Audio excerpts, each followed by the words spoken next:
सो बेटा next lecture हम start करते हैं यहाँ पर। अब कल के लिहाज से अगर हम देखते हैं तो कल के लिहाज से हमारे पास आज कुछ एडिशनल टॉपिक्स हैं जो बहुत ही मज़ेदार, बहुत ही इंटरेस्टिंग हैं। इसमें अगर आप देखें तो कल आपने पढ़ा था टेम्परेचर क्लासिफिकेशन के, टेम्परेचर के हिसाब से यानी temperature regulation, thermo regulation actually, उसके हिसाब से एनिमल्स की क्लासिफिकेशन क्या है ये आपने कल देखा था। आज आप देखेंगे कि ऑर्गेनिजम्स जो हैं कैसे, उनके पास स्ट्रेटजीज कौन कौन सी हैं। ये असल में इस वक्त जो आप पढ़ रहे हैं ना रेगुलेशन, ये एक्चुअली क्या है, these are actually the strategies के ऑर्गेनिज्म के पास हीट लॉस या हीट गेन से बचने के लिए, हीट लॉस से बचने के लिए हीट गेन जो है उस वो करने के लिए कौन कौन सी ऐसी टेक्निक जो है वो एनिमल्स के पास मौजूद हैं।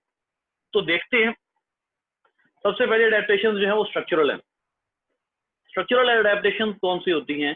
स्ट्रक्चरल अडेप्टेशन जो है वो वाली अडेप्टेशन हैं जिसमें किसी भी ऑर्गेनिज्म की आउटर बॉडी का कोई ऐसा स्ट्रक्चर होगा जो उसको हीट गेन या हीट लॉस में हेल्प करेगा। ठीक है, आउटर बॉडी का कोई स्ट्रक्चर। फॉर एग्जांपल आखिर से स्टार्ट करते हैं। इन्होंने सबसे पहले दिया हुआ है पेंटिंग। अब पेंटिंग क्या है? Painting is the excessive breathing of dog, dog या डॉग की तरह के एनिमल। आप लोग जरा जाके नेट पे अगर जो है वो गलती से अगर कभी पढ़ने को दिल किया तो जरा देखिएगा नेट पे जाकर कि एक फिनोमिना कह रहा हूँ, एक ऑर्डर है जिसको हम कहते हैं कैनिडी, CANIDEAE, कैनिडी। ठीक है, और आपको पता है डॉग का जो नेम होता है वो साइंटिफिक नेम होता है कैनिस फेमिलियारिस। ये डॉग का साइंटिफिक नेम होता है। अब अगर आपको किसी पर गुस्सा आए, चले छोड़ें। सो बात कुछ ऐसे है कि कैनिडी फैमिली के जितनी ऑर्गेनिज्म हैं, इसी तरीके से आपको कुछ किसी एक और फैमिली है उसके ऑर्गेनिजम्स भी आपको जो हैं वो बिल्कुल ऐसे ही करते नजर आएंगे। वो जैसे ये जो हैं पैंथर्स वगैरह होते हैं, टाइगर्स हैं एक्सेट्रा, इस तरह के जो ऑर्गेनिजम्स हैं ये भी पेंटिंग करते हैं। भागने के बाद अगर आप देखें किसी नेशनल ज्योग्राफिक पे वीडियो वगैरह देखें तो आपको भागने के बाद इनकी भी पेंटिंग जो है वो ऑब्जर्वेबल होगी। मतलब क्या है कहने का? मतलब कहने का ये है कि panting is not restricted to dogs, बल्कि ये बहुत सी और जो फैमिलीज हैं उनमें भी पाई जाती हैं, बहुत सी और जीनस है उनमें भी ये पेंटिंग का फिनोमिना पाया जाता है। इस पेंटिंग में क्या होता है मैं आपको थोड़ा सा ना, अगर एक्चुअली मैं यहाँ आपको नहीं बता सकता, वो बुक ओपन करने में टाइम लगेगा, वैसे मैं आपको बता देता हूँ। इन painting the organisms have special cluster of blood vessels just below the tongue. जबान के नीचे और मुंह में स्पेशल किस्म की वेसल्स होती हैं जिनमें ब्लड आता है। अब मैंने आपको कल एक बहुत इंपॉर्टेंट बात बताई थी, और वो बात जो है वो ये थी कि the animal blood, the blood is the carrier of heat.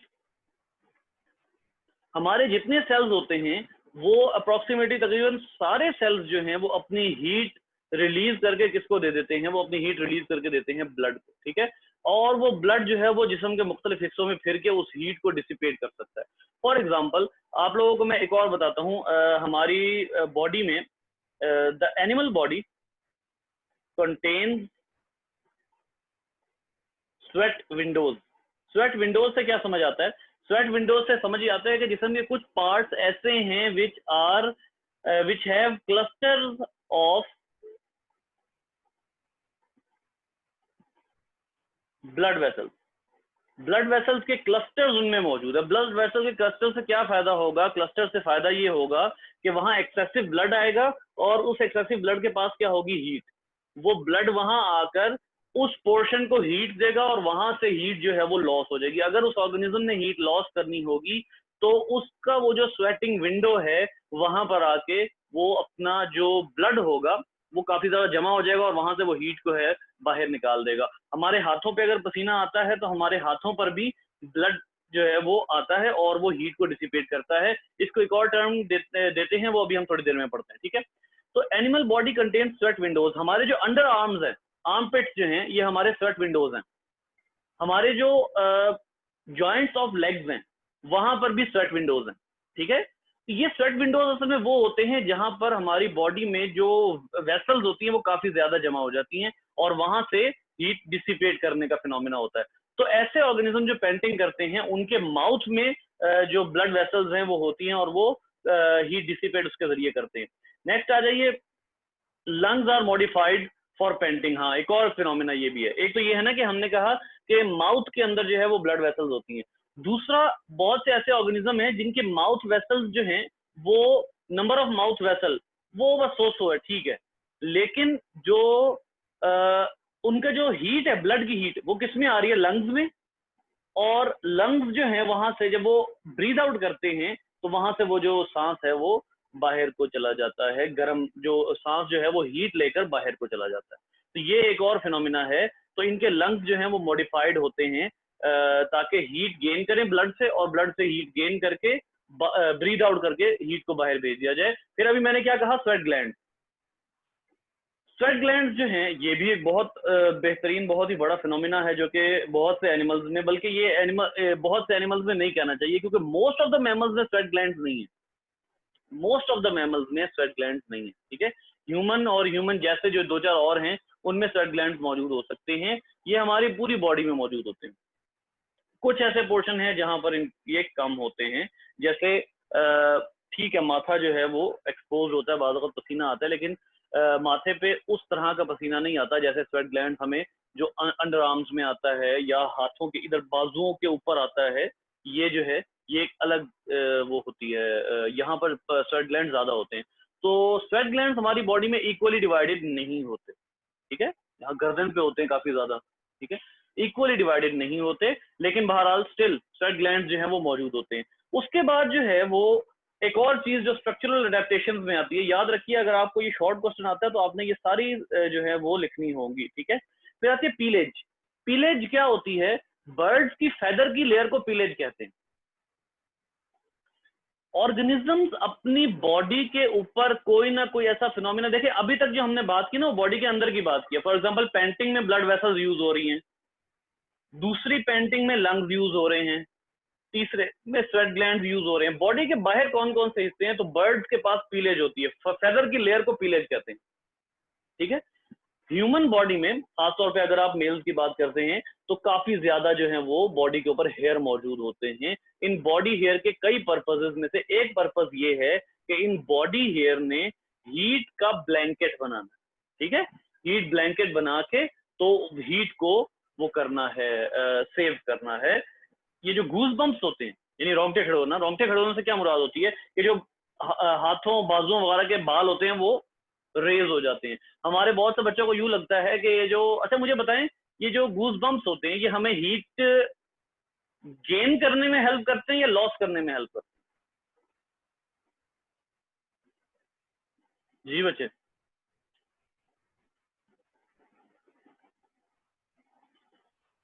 Gain करने में। कैसे बेटा?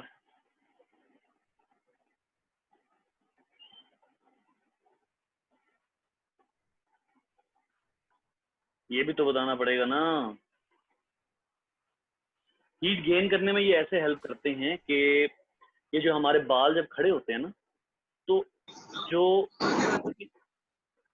इनकी जो लेंथ होती है, सारे बाल बिल्कुल साथ साथ होते हैं एक दूसरे के, और ऐसे होते हैं, ये ऐसे एक बाल ने दूसरे को ऐसे करके ढका हुआ होता है इस तरह, ठीक है।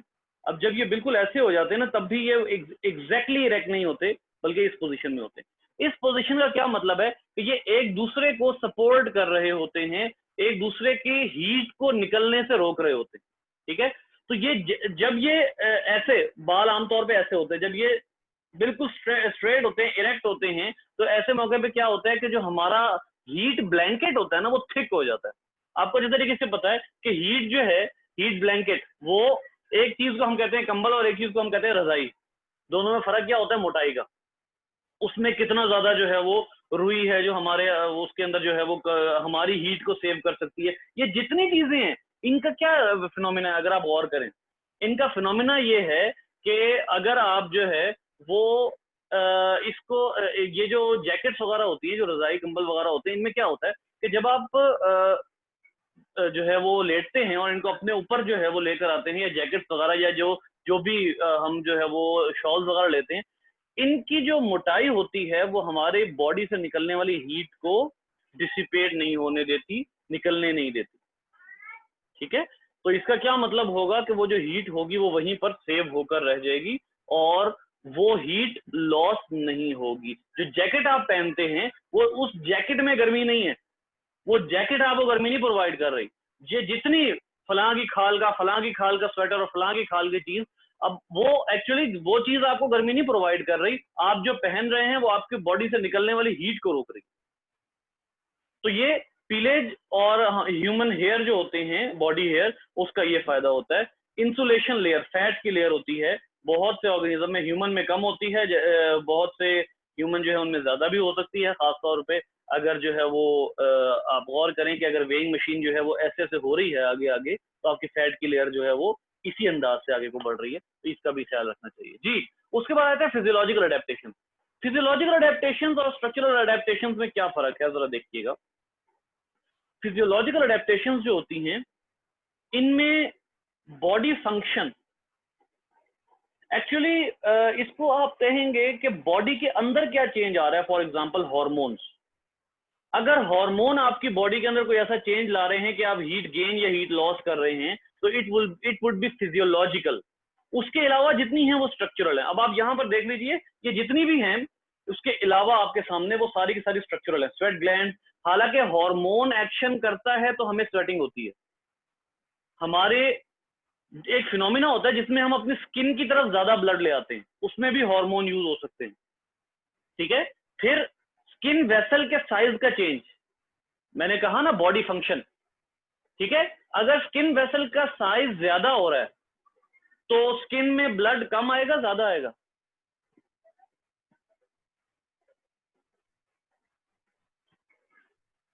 सवाल सुना है?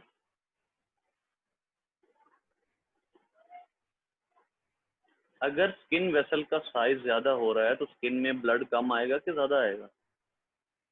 वॉल्यूम की बात कर रहा हूं, प्रेशर की बात नहीं कर रहा।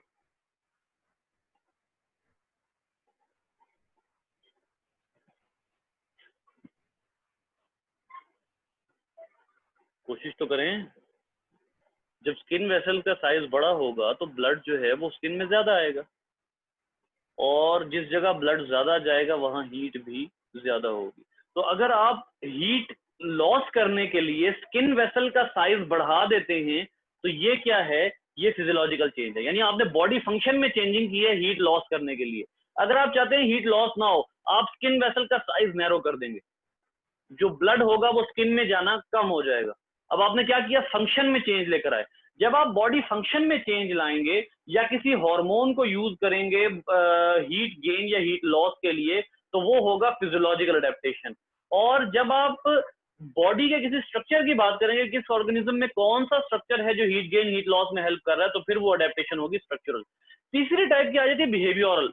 बिहेवियरल क्या है? बिहेवियरल ये है कि आपने कम गर्मी वाले एरिया से शिफ्ट हो गए ज्यादा गर्मी वाले एरिया में। जैसे बहुत ज्यादा सर्दी है तो आपने क्या किया, आपने कमरे से निकल के बाहर धूप में जाने को प्रेफर किया। यही वाइस वर्सा कर लें आप, क्या कि अगर ज्यादा गर्मी है तो आप ज्यादा गर्मी वाले एरिया से कम गर्मी वाले एरिया में आ जाते हैं। ठीक है, इसी तरीके से आप देख लें कि ये जो स्वेटिंग होती है, बाद अगर हम कोई किसी कागज का पंखा बना के जो है वो अपने आप को इस तरह से हवा कर रहे होते हैं, वो भी बिहेवियरल अडेप्टेशन में आता है। पोस्चर चेंजिंग यहाँ एक चीज लिखी हुई है,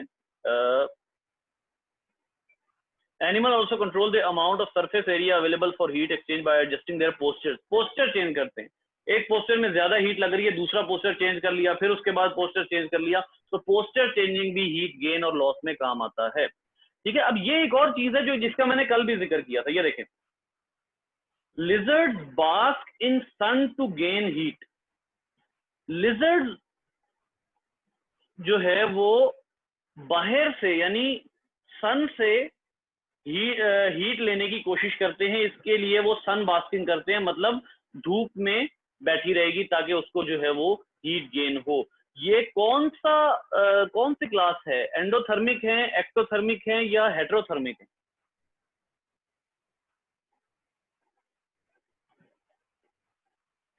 जी बच्चे जल्दी करें, आंसर किया करें, हरी आप।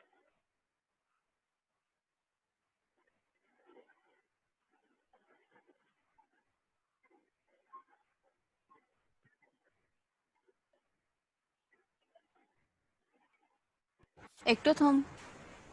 ये एक्टोथर्म्स हैं, और ये एक्टोथर्म्स इसलिए हैं क्योंकि इनकी बॉडी खुद मेटाबॉलिज्म नहीं कर रही, खुद मेटाबॉलिक हीट को क्रिएट नहीं कर रही। लिजर्ड्स जो हैं वो खुद, उनकी इतनी मेटाबॉलिक हीट नहीं होती, लिहाजा और उनके पास हीट को सेव करने की स्ट्रेटजी भी नहीं होती, तो फिर वो क्या करते हैं, वो सनलाइट के नीचे जो है वो हीट गेन करने की कोशिश करते हैं। तो ये लिजर्ड्स जो हैं ये काम करते हैं। तो इस तरह का जो भी काम करेगा इसको आप कहते हैं बिहेवियरल एडेप्टेशन। तो अपने बिहेवियर में चेंज लाना बिहेवियरल एडेप्टेशन है, बॉडी के किसी स्ट्रक्चर का जिक्र करना स्ट्रक्चरल एडेप्टेशन है, बॉडी के किसी फंक्शन को ऑल्टर करना कि हीट गेन या लॉस हो उसको आप कहते हैं फिजियोलॉजिकल एडेप्टेशन। ठीक है, तो अब अगला जो आर्टिकल आ रहा है बहुत इंपॉर्टेंट है, और इम्पोर्टेंट होने के साथ साथ ये आर्टिकल जो है इसको हमने जो है वो बोर्ड पर पढ़ना है। उससे पहले एक चीज जो है वो आप लोगों को मैं यहाँ पर बता देता हूँ। देखिए, अगर आप बात करते हैं ह्यूमन की, तो ह्यूमन जो है उसके पास कौन कौन सी स्ट्रेटजीज हैं हीट गेन या लॉस करने के लिए। तो देखिए, हीट लॉस करने के लिए ह्यूमन के पास जो स्ट्रेटजीज हैं उनमें सबसे पहली स्ट्रेटजी जो है वो कहलाती है जिसमें हम अपना ब्लड ले आते हैं स्किन की तरफ। मैंने अभी आपको थोड़ी देर पहले भी कहा था, ठीक है, जब हम ब्लड ले आते हैं स्किन की तरफ तो ब्लड हीट कैरी करके लाता है और स्किन से हीट को डिसिपेट कर देता है, हीट बाहर को निकल जाती है। ठीक है, अब यहां पर मैं आपको थोड़ा सा जो है ना वो बल्कि हम बोर्ड की तरफ ही चलते हैं ताकि हमारा जो है वो कॉन्सेप्ट ये जरा सही तरीके से क्लियर हो जाए। एक मिनट रखिएगा जी। तो अभी तक देखिए हमने अभी क्या बात की, हमने कहा कि जो ह्यूमन है उसकी स्ट्रेटजीज कौन सी होंगी। Human strategies for thermoregulation.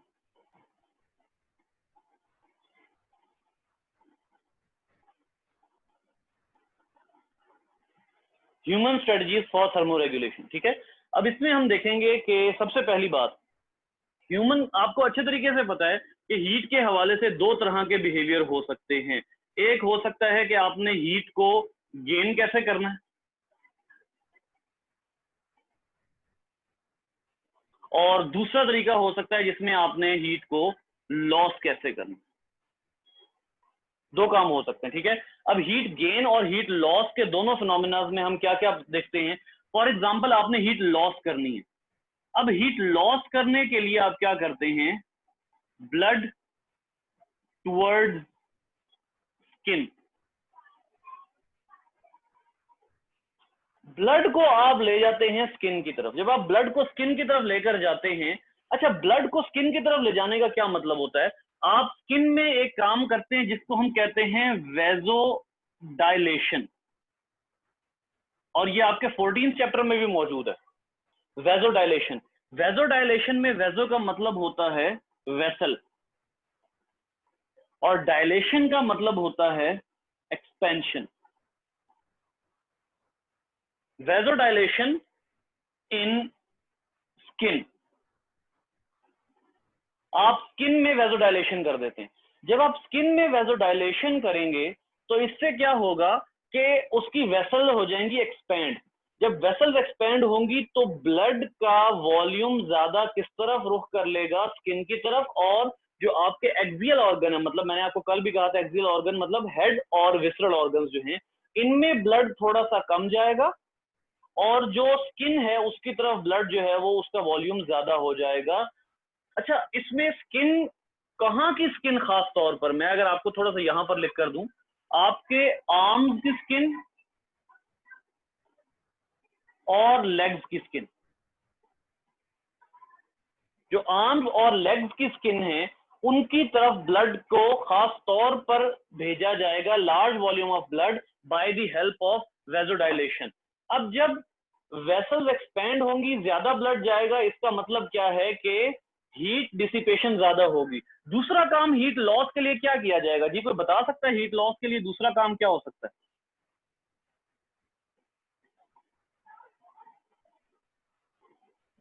Skin की तरफ हीट भेज दी तो हीट ऐसे ही डिसिपेट हो जाएगी या कुछ और भी करना पड़ेगा स्किन पे आपको। स्वेटिंग होगी। जी बिल्कुल, स्वेटिंग। ये आज सिर्फ हादिया जाग रही है। स्वेटिंग। और स्वेटिंग का फिनोमिना एक्चुअली क्या होता है, जिसको आपने पढ़ा हुआ है सेकंड चैप्टर में, इवेपोरेटिव कूलिंग। जी सेकंड चैप्टर में आपने इवेपोरेटिव कूलिंग का फिनोमिना कहां पढ़ा हुआ है? सेकंड चैप्टर में कौन सा आर्टिकल है जिसमें आपको इवेपोरेटिव कूलिंग बताई गई है?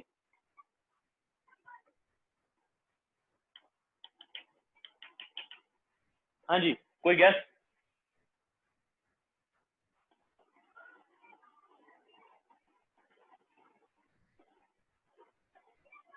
ये जितने लोगों की चुप रहने वाली आदत है ना, मैंने अगली क्लासों से इनकी क्लास ही बंद कर दूंगी। शुएब, जी सर। क्या मसला है? कोई आंसर नहीं तुम्हारे ज़हन में आ रहा? No sir. या सुन नहीं रहे हो तुम? बैठा हूँ सर। बैठे हो, आवाज बंद करके तो नहीं बैठ गए हो?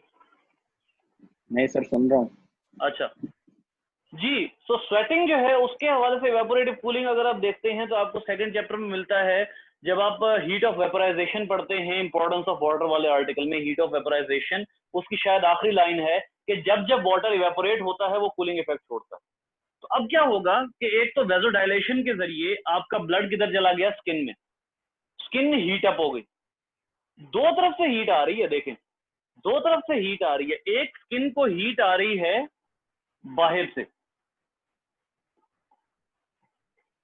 सन से हीट आ रही है एक तरफ स्किन को, दूसरी तरफ स्किन को हीट आ रही है इनसाइड से, कि ब्लड जो है वो सारा किधर आ गया है, ब्लड काफी ज्यादा आ गया है स्किन की तरफ। अब क्या होगा? अब स्वेटिंग स्टार्ट होगी।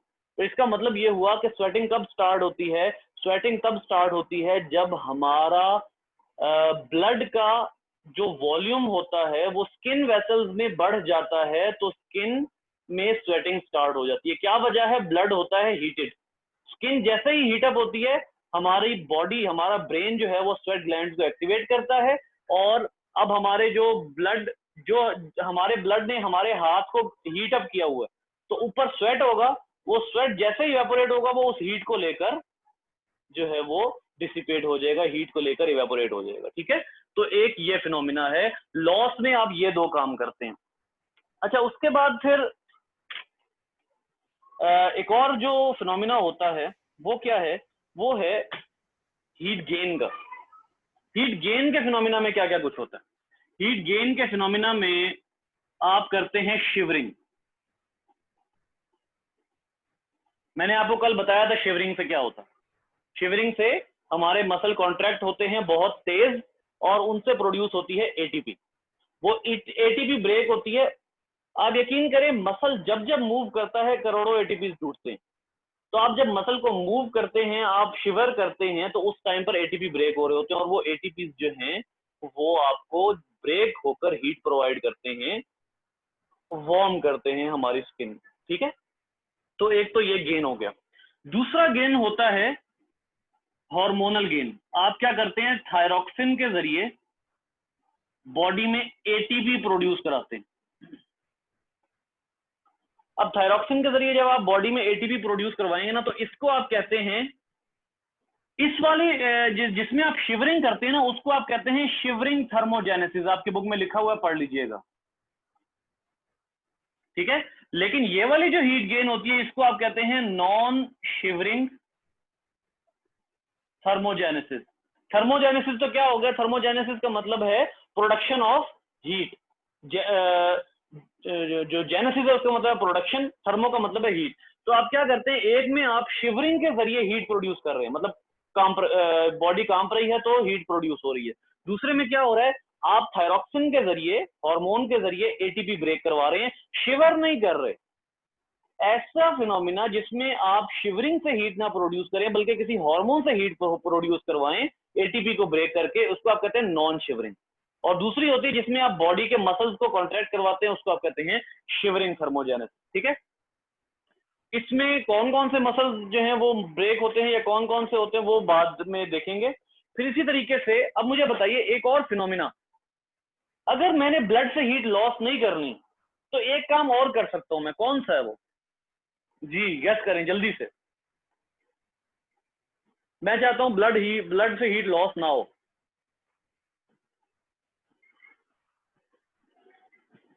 गैस करें, हमने पढ़ा, अभी पढ़ा है।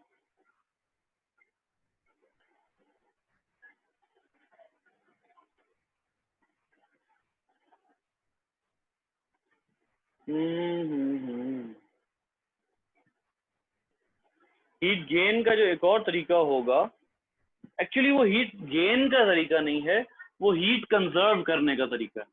इसको आप मोर इंपॉर्टेंटली कहेंगे हीट कंजर्वेशन, हीट को बचाने का तरीका है। और वो क्या है? वो है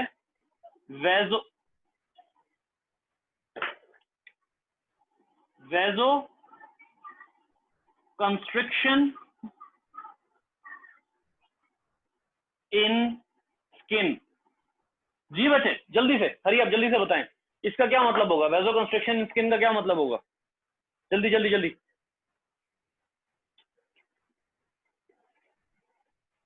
सर कंट्रैक्ट हो जाती ब्लड होगी वेसल्स स्ट्रिप। वगैरह। जी जी बोलें बोलें, हादिया पहले आप बोलें फिर से आप जी बोलें। कॉन्ट्रैक्शन होगी वेसल स्किन वेसल्स की। ठीक है, और उसके बाद? और फिर शुएब? ब्लड रेट सर कम हो जाएगा।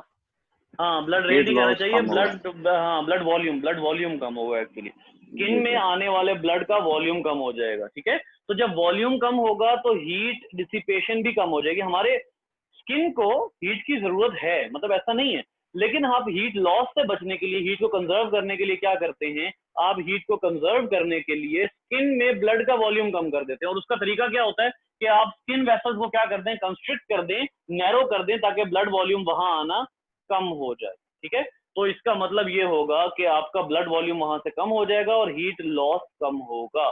तो ब्लड को जो हीट को कंजर्व करने का एक तरीका ये होता है। ठीक है जी बच्चे, इसमें कोई सवाल जल्दी से, क्योंकि फिर मैंने अगला टॉपिक पढ़ाना है, जल्दी जल्दी बताएं।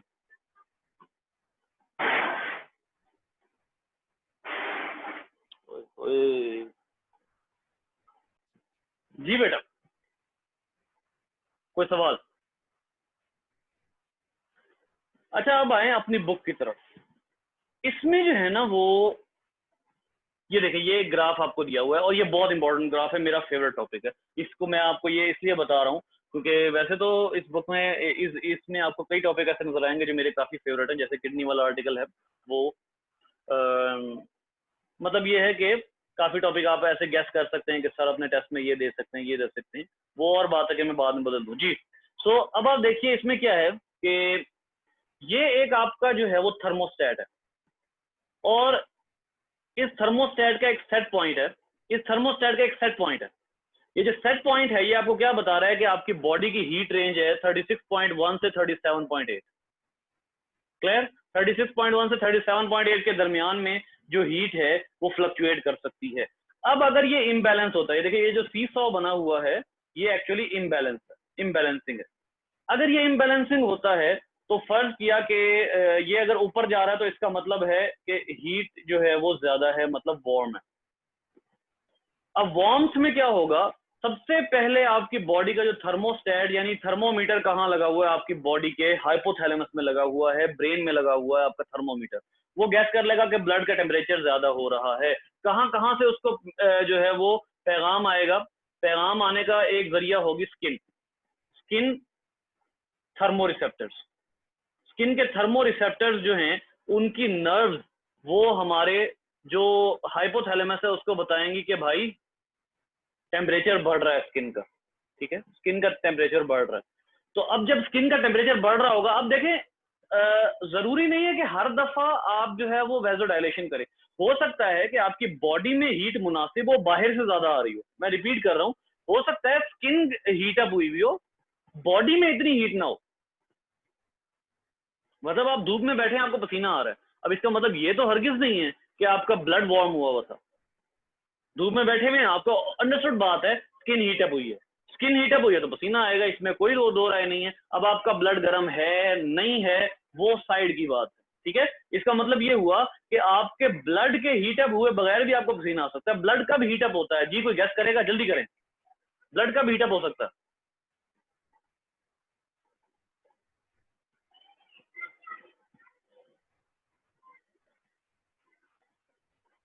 इतना मुश्किल सवाल नहीं है। कोई एक्सरसाइज करें, कोई एक्टिविटी करें, ठीक है, आपके जो ब्लड फ्लो है वो तेज हो, एटीपी ब्रेक हो, सिंपल सा आंसर था एटीपी ब्रेक डाउन, ठीक है, वो सारी हीट आएगी स्किन में और जो ब्लड है वो स्किन और ब्लड में, और वो फिर जो है वो बाहर की तरफ लेके जाया जाएगा, ठीक है। तो एक तरफ आपको आ सकता है कि आप जो है वो क्या कर रहे हैं, सॉरी, आप जो है वो एक्सरसाइज कर रहे हैं, एक तरफ ये फिनोमिना हो सकता है एक्सरसाइज, ठीक है। अब इस एक्सरसाइज के फिनोमिना में क्या होगा कि आपका जो यहां से भी और स्किन थर्मो रिसेप्टर ये बाहर की हीट को रिसीव करेंगे और बाहर की हीट को रिसीव करके हाइपोथैलेमस को बता देंगे। अब दो काम होंगे, एक कौन सा हीट लॉस के लिए स्किन में क्या कर रहे हैं आप जी बच्चे, स्किन में क्या कर रहे हैं हीट लॉस के लिए, जल्दी जल्दी जल्दी, क्या करवा रहे हैं स्किन वेसल्स को,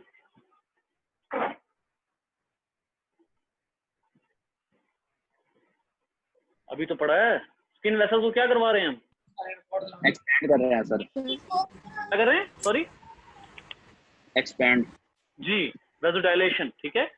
बेटा माइक पे बिल्कुल टाइम नहीं लगता, इतनी देर वेट करना पड़ता है आप लोगों के आंसर का। आप वेसोडाइलेशन करवा रहे हैं, वेसोडाइलेशन से क्या होगा कि जो ब्लड है वो उसका फ्लो ज्यादा हो जाएगा स्किन में और ऑब्वियसली आपका हीट लॉस होना शुरू हो जाएगा। इधर आ जाइए, अगला काम क्या है, फर्ज करें आपके मसल एटीपी जनरेट कर रहे हैं, तो वो जो मसल से हीट निकल रही है वो आपकी स्किन को हीट अप कर देगी, या आप धूप में बैठे हुए हैं तो वो जो हीट है वो आपकी स्किन को हीट अप कर देगी। तो दूसरा काम हाइपोथैलेमस क्या करेगा, आपके स्वेट ग्लैंड को एक्टिव कर देगा और यहां से आपके बॉडी के ये जो थर्मोमीटर बना हुआ है ना, ये एक्चुअली वही हाइपोथैलेमस है। हाइपोथैलेमस को पता लग जाएगा कि भाई अब बॉडी कूल डाउन हो रही है। कैसे, एक तो आपने वेसोडाइलेशन करवा दी स्किन में, ठीक है, दूसरा आपने स्वेट ग्लैंड्स एक्टिवेट कर दिए। अब जब दोबारा से नॉर्मल टेम्परेचर हो जाएगा तो आप इस फिनोमिना को शट डाउन कर देंगे, आप इस फिनोमिना को शट डाउन कर देंगे। ये फीडबैक मैकेनिज्म है। अच्छा, ये फीडबैक कौन सी है, पॉजिटिव या नेगेटिव,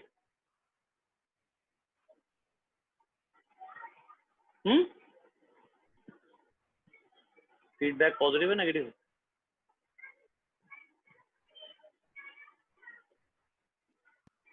पॉजिटिव है सर, नेगेटिव है, कैसे बोला, जल्दी से आंसर करो कैसे।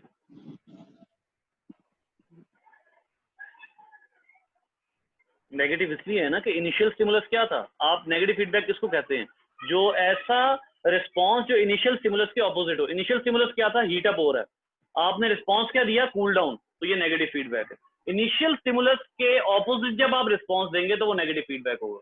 Initial stimulus warmth, response cool down.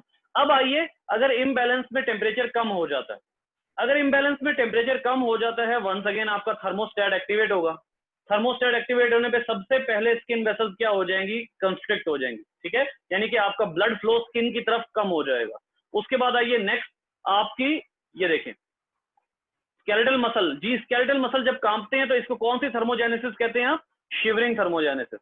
तो एक काम आपने क्या किया कि वेसल्स में ब्लड को भेजना कम कर दिया, वेसल्स में ब्लड वॉल्यूम कम कर दिया। दूसरा काम आपने क्या किया कि स्केलेटल मसल को आपने शिवर कराना शुरू कर दिया। अब इसमें क्या होगा, और तीसरा काम आप एक और कर रहे थे जी, वो कौन सा था, नॉन शिवरिंग, नॉन शिवरिंग भी तो कर रहे थे ना, यानी कि हार्मोन के जरिए जो हैं वो आप हीट को जनरेट कर रहे थे।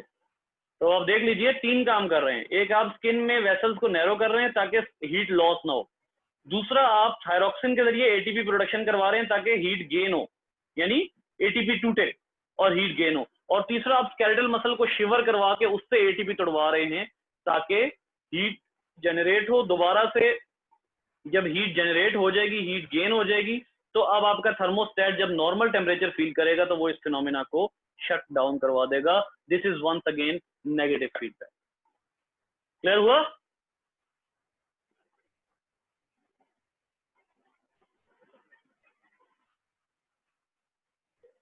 कि नहीं हुआ,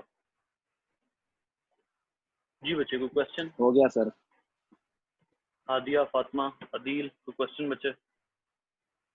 ये आज हवा चलते ही बच्चे गायब हो गए, या तो ये हवा के साथ उड़ गए हैं शापरों की तरह, या फिर इनके नेट सिग्नल जो है वो गायब हो गए।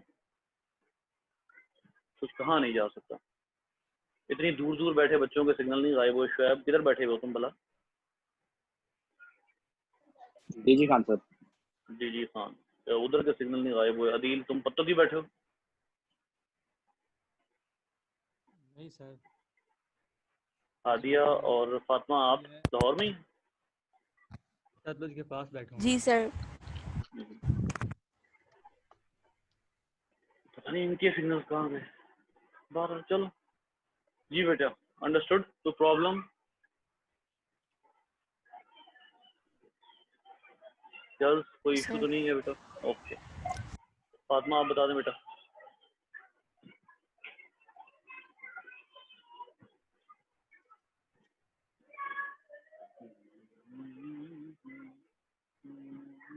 चलें इसको अब देखें और जो है वो क्वेश्चन